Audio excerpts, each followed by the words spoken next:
নমস্কার বন্ধুরা, চুমকি রন্ধনশালায় আপনাদের সবাইকে স্বাগত।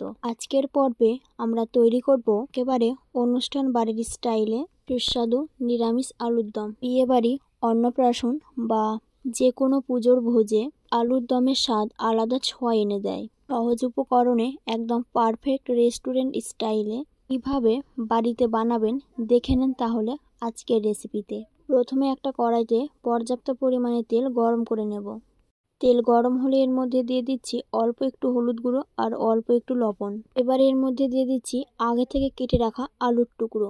আলুর খোসা ছাড়িয়ে নেওয়ার পর আমি দুভাগে কেটে নিয়েছি, সেটাই দিয়ে দিচ্ছি। আলুতে নুন হলুদ মিশিয়ে নিচ্ছি। আলুতে নুন হলুদ মিশিয়ে আলুগুলোকে লাল লাল করে ভেজে নেব। আলুকে লাল লাল করে ভেজে নিলে দেখবেন আলুগুলো লাল লাল করে ভাজতে ভাজতে 40% সেদ্ধ হয়ে যাবে, আর আলুর দমের টেস্টও তাতে অনেক ভালো আসবে। লাল লাল করে আলুগুলো আমি ভেজে তুলে নিচ্ছি। এবারে বাকি তেলের মধ্যে দিয়ে দিচ্ছি গোটা জিরে, শুকনো লঙ্কা আর তেজপাতা। এবারে ফোড়নটা একটু নাড়াচাড়া করে নেব। ফোড়ন থেকে একটা মিষ্টি গন্ধ বের হলে এর মধ্যে দিয়ে দিচ্ছি পরিমাণে হলুদ গুঁড়ো আর 1 চামচ পরিমাণে কাশ্মীরি লঙ্কার গুঁড়ো। এবারে তেলের সঙ্গে হলুদ আর লঙ্কা গুঁড়োটাকে মিশিয়ে নেব। আর এবারে এর মধ্যে দিয়ে দিচ্ছি আদা বাটা 2 চামচ পরিমাণে, আর দিয়ে দিচ্ছি টমেটো পেস্ট। এবারে সমস্ত কিছু মিশিয়ে নিয়ে একটু সময় কষাবো, যাতে করে আদা টমেটোর কাঁচা গন্ধ না থাকে। আদা টমেটোর কাঁচা গন্ধ চলে গেছে। এবার এর মধ্যে দিয়ে দিচ্ছি কিছু গুঁড়ো মশলা। 1 চামচ জিরে গুঁড়ো, 1 চামচ ধনে গুঁড়ো, 1 চামচ ঝাল লঙ্কার গুঁড়ো আর স্বাদ মতো লবণ। এবারে সমস্ত গুঁড়ো মশলাগুলো একসাথে মিশিয়ে নিয়ে ভালো করে কষিয়ে নেব। মশলা থেকে তেল না ছাড়া অবধি খুব ভালো করে কষিয়ে নেব। দেখুন মশলাটা আমি খুব ভালো করে কষিয়ে নিয়েছি আর মশলা থেকে তেলও ছেড়ে দিয়েছে। এবার এর মধ্যে দিয়ে দিচ্ছি পোস্ত, কাজু আর চালমগজ বাটা। পোস্ত, কাজু আর চালমগজ বাটা দেওয়ার পর একটুখানি কষিয়ে নেব। তবে কষাতে কষাতে এর মধ্যে দিয়ে দিচ্ছি টক দই। এবারে ফ্লেমটাকে লোতে করে দিয়ে টক দই মশলার সাথে ভালো করে মিশিয়ে নেব।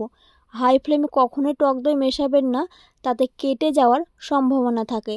তাই লো ফ্লেমে টক দই দিয়ে মেশাবেন। আমাদের মশলা খুব ভালোভাবে কষানো হয়ে গেছে। দেখুন মশলা থেকে তেল ছেড়ে দিয়েছে। এবার এর মধ্যে দিয়ে দিচ্ছি আগে থেকে ভেজে রাখা আলু। আলুগুলোকে দেওয়ার পর মশলার সঙ্গে ভালো করে মিশিয়ে নিয়ে আলুগুলোকে একটু সময় ধরে কষাবো। আলুগুলোকে আমি 3-4 মিনিট সময় ধরে কষিয়ে নেব। 3-4 মিনিট সময় ধরে আমি খুব ভালো করে কষিয়ে নিয়েছি। এবার এর মধ্যে দিয়ে দিচ্ছি পরিমাণ মতো জল। পরিমাণ মতো জল দেবেন যাতে করে আলুগুলো সুন্দর সেদ্ধ হয়ে যায়। যদি গ্রেভি পাতলা রাখতে চান তাহলে জলের পরিমাণটা আর একটু বাড়িয়ে দেবেন। এবারে ঢাকা দিয়ে খুব ভালো করে সেদ্ধ করে নেব। আলুগুলো খুব ভালো করে সেদ্ধ করে নিয়েছি। দেখুন দেখতে কতটা সুন্দর হয়েছে, আর আলুগুলো কিন্তু সুন্দর সুসেদ্ধ হয়ে গেছে। এবার এর মধ্যে দিয়ে দিচ্ছি 1/2 চামচ পরিমাণে চিনি। এর মধ্যে চিনি দিলে টেস্টটা ব্যালেন্স হবে। চিনিটা দেওয়ার পর খুব ভালো করে মিশিয়ে নিয়েছি। এবার এর মধ্যে দিয়ে দিচ্ছি কসুরি মেথি। আপনারা চাইলে এখানে ধনেপাতাও ব্যবহার করতে পারেন। এখন এর মধ্যে দিয়ে দেব 1 চামচ পরিমাণে ভাজা মশলার গুঁড়ো। তার জন্য এখানে আমি নিয়ে নিয়েছি এলাচ, লবঙ্গ, দারচিনি, শুকনো লঙ্কা, মৌরি, গোটা জিরে আর গোটা ধনে একটা ফ্রাই প্যানের মধ্যে নিয়ে নিলাম। এবারে এটাকে লো ফ্লেমে আমি খুব ভালো করে ভেজে নেব। তবে আমাদের খেয়াল রাখতে হবে মশলাগুলো যেন পুড়ে না যায়। দেখুন ভাজা হয়ে গেছে। এবারে একটি প্লেটের মধ্যে আমি ঢেলে নেব। তারপর ঠান্ডা করে আমি গুঁড়ো করে নিয়েছিলাম, সেটাই 1 চামচ পরিমাণে দিয়ে দিলাম। গুঁড়ো মশলাটা দেওয়ার পর খুব ভালো করে মিশিয়ে নেব। এবারে সবশেষে এর মধ্যে দিয়ে দিচ্ছি 1 চামচ পরিমাণে ঘি। ঘিটা দেওয়ার পর সমস্ত কিছু একসঙ্গে খুব ভালো করে মিশিয়ে নেব। আর তারপর গ্যাসের ফ্লেমটাকে বন্ধ করে দিয়ে স্ট্যান্ডিং টাইমে রেখে দেবো 5 মিনিট, যাতে ঘিয়ের ফ্লেভার এর সাথে মিশে যায়। 5 মিনিট পর একটি পাত্রের মধ্যে তুলে নিচ্ছি। তাহলে দেখলেন বন্ধুরা, কোনো রকম পেঁয়াজ রসুন ছাড়াই একদম অনুষ্ঠান বাড়ির মতন স্বাদের নিরামিষ আলুর দম কত সহজে তৈরি করে নিলাম। আশা করছি আজকের এই সহজ সুস্বাদু রেসিপিটি আপনাদের ভালো লেগেছে।